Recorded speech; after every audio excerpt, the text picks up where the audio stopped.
آج بعض لوگوں نے یہ کہنا شروع کیا. میں نے چند دنوں پہلے ایک آیت پڑھی تھی, ایک بیان میں کہا تھا اللہ قرآن میں فرماتا ہے هو الذی ارسل رسولہ بالہدی ودین الحق لیظہرہ علی الدین کلہ. وہ اللہ ہے جس نے حق دین کے ساتھ اپنے رسول کو بھیجا ہے اور ہدایت کے ساتھ اپنے رسول کو بھیجا ہے. کیوں بھیجا ہے؟ لیظہرہ علی الدین کلہ, تاکہ وہ رسول پوری دنیا پر یہ دین غالب کرے.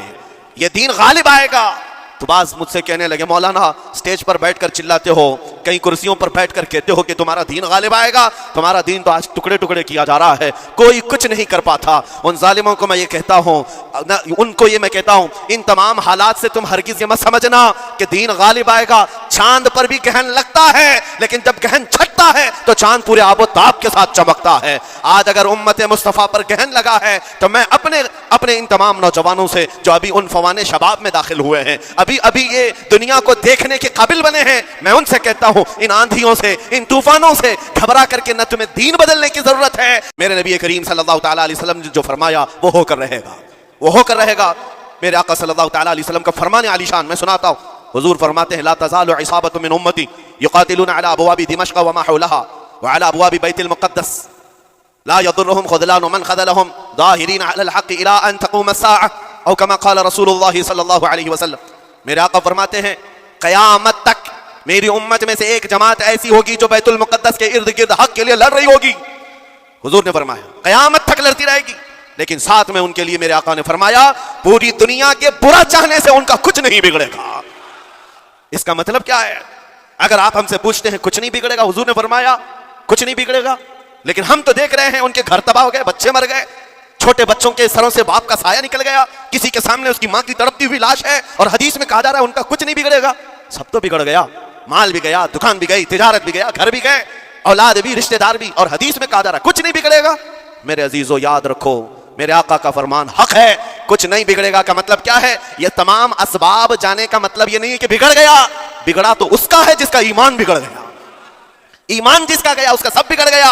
اور ہم نے ان بچوں کو دیکھا ہے آج, ارے رات کو سوتے ہیں تو انہیں پتہ نہیں ہوتا صبح ہوگی بھی کہ نہیں ہوگی, لیکن اس کے باوجود ایک دل دہلا دینے والی بات میں بتاتا ہوں. مصر کی سرزمین سے لوگ پانی کے بوتلیں اور ڈبے اٹھا کر کے بارڈر پر جا رہے ہیں, لیکن فلسطین غزہ کے وہ مسلمان کہتے ہیں اپنا پانی تم رکھو, اللہ کریم ہمارے لیے کہیں سے اپنی ہی زمین سے پانی عطا کرے گا. ان کو لوگ کہہ رہے ہیں کیا آپ نہیں دیکھ رہے وقت کا بڑا فرعون روز الٹیمیٹم دیتا ہے 24 گھنٹے میں علاقہ خالی کرو, نکل جاؤ, گھر خالی کرو. کیسا ایمان ہے تمہارا کہ آنے والی بڑی بڑی میزائلوں کا اپنے سینے سے مقابلہ کرتے ہیں اور کہتے ہیں کل سے ہم یہی تھے, آج بھی یہی ہیں اور یہی رہیں گے اور اسی مٹی میں دفن ہو جائیں گے. یہ جو استقامت ہے اسی کو میرے آقا نے فرمایا دنیا ان کا کچھ نہیں بگاڑ سکے. ایمان اگر مضبوط ہے تو کچھ نہیں بگڑا ہے.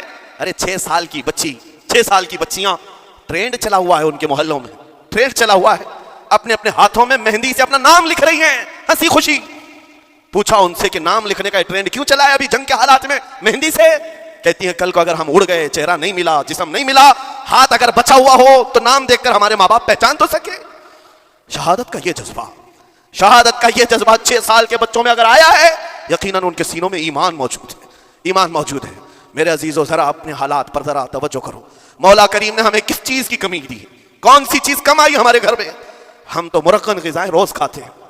آج ہمارے پاس ساری نعمتیں اللہ نے دی ہیں, ہم عیاشیوں کے اڈوں پر پوری رات گزارتے ہیں.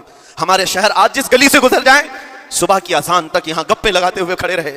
اے میرے عزیزو حالات تو ہمارے ایسے ہیں کہ کھا کر کے چربیاں چڑھ گئیں. ہمیں ان کا کیا احساس ہو پائے گا, ان کا کیا احساس ہو پائے گا جن کے ہاں پانی سے زیادہ خون دیکھا جاتا ہے, جن کے ہاں زندوں کو پکڑنے کے لیے نہیں, اب مردوں کو پکڑنے کے لیے لوگ بھی نہیں ہیں. عزیزان گرامی وقار, جنازہ اٹھانے کے لیے لوگ پورا دن انتظار کرتے ہیں, کوئی نہیں ہے پرسان حال. ان سب حالات کے باوجود میں نے ایک بچے کو بھی وہاں سے یہ کہتے ہوئے نہیں سنا کہ ہم پر بہت بڑا ظلم ہو رہا ہے, ہم کو یہاں سے نکال لو, مدد کرو, کوئی آؤ. نہیں, وہ سب صرف اتنا ہی کہتے جو کچھ ہو رہا ہے ہم اللہ کے پاس جا کر کہیں گے, یہ سارے معاملات ہم اللہ کی بارگاہ میں شکایت کریں گے. یہ ہے ایمان, یہ ہے استقامت. اور میرے آقا صلی اللہ تعالیٰ علیہ وسلم کے فرمان عالی شان کے مطابق ان کے لیے اتنی ہی بڑی دولت کافی ہے. آخر میں اتنا کہوں گا, اسرائیل کے کتے اور سالم مل کر اینٹ سے اینٹ بجا دیں, ان کے ٹکڑے ٹکڑے کر کے راکھ کر دیں, تب بھی ہم کہیں گے فتح تو بیت المقدس کی ہی ہے, فتح تو ان مظلوموں کی ہے جن کے پاس کھونے کے لیے کچھ نہیں تھا پھر بھی وہ ڈٹے رہ گئے. تمہارے پاس تو پیٹروٹ میزائل بڑے بڑے, تمہارے پاس تو بہت ساری چیزیں ہو کر بچوں پر